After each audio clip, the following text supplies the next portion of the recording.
Print amade electronic media ki paumi-singna mathau lepkhibagi matangda hayeng March manga ing 2012 gi nungthilgi pung ama taba matamda Manipur Press Club ta All Manipur Working Journalist Union Editor Guild Manipur CSO sing amasung miyamgi apunba mifam ama pangthoktuna khana nainajagane hairiba mifam asida adomsu saruk yabinaba haijare haijariba khwairakpam nauba General Secretary Amju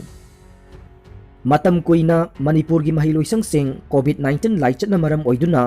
thong loluraba matungda lagliba March ki tarik nipandage class 6 dagina class 8 fawda tamliba mahiroi singna COVID-19 SOP ngakna mahi masing tamba yaragani haina sarkar gi mari lena baloisang dage order ama thokre amade chatliba chahi 2021 amade 2022 gi academic session gi damak admission gi matam March ki tarik kundage hauba yaragani haina khangalakle loinana academic session 2021-22 ge